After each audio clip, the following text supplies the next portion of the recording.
തൃപ്പൂണിത്തുറയിലെ Congress CPM അവിശുദ്ധ സഖ്യം കേരളമാകെ ചർച്ചയാവുകയാണ്. Standing committee തെരഞ്ഞെടുപ്പിലെ India സഖ്യം നിയമസഭാ തെരഞ്ഞെടുപ്പിൽ BJPക്കെതിരെ ഉരുത്തിരിയുന്ന രഹസ്യബാന്ധവത്തിന്റെ തുടക്കമാവുകയാണ്. വോട്ട് ചെയ്ത ജനങ്ങളെയാണ് ഇടതു വലത് മുന്നണികൾ വഞ്ചിക്കുന്നതെന്ന് BJP നേതാക്കൾ ചൂണ്ടിക്കാട്ടുന്നു.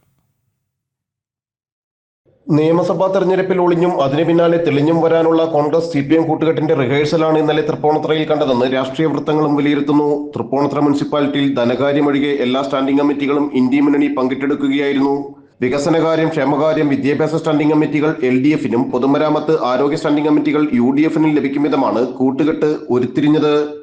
എന്നാൽ ഇരു മുന്നണികൾക്കും വോട്ട് ചെയ്ത വോട്ടർമാർ തന്നെ രാഷ്ട്രീയ മര്യാദകളും വിശ്വാസതയും ലംഘിച്ചുള്ള കൂട്ടുകെട്ടിനെ ചോദ്യം ചെയ്യുകയാണ്. LDF സർക്കാരിന്റെ ജനവിരുദ്ധ നയങ്ങൾക്കെതിരായ വോട്ടുകൾ നേടിയ UDF LDFന്റെ വാലാകുമ്പോൾ രാഷ്ട്രീയ സദാചാരമില്ലായ്മയാണ് തെളിയുന്നത്. ഇന്ത്യ മുന്നണി കേരളത്തിലും യാഥാർത്ഥ്യമായപ്പോൾ ഇടതു വലത് മുന്നണികളുടെ മുഖംമൂടിയാണ് അഴിഞ്ഞു വീഴുന്നതെന്ന് BJP നേതാക്കൾ ചൂണ്ടിക്കാട്ടുന്നു.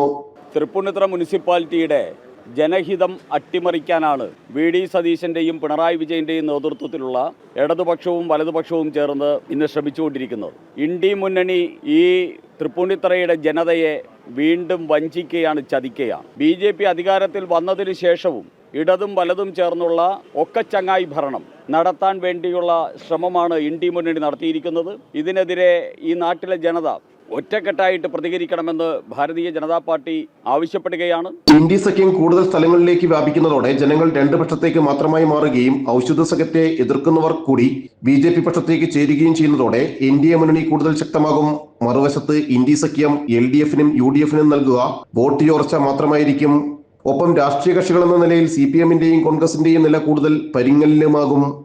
ജനം, കൊച്ചി.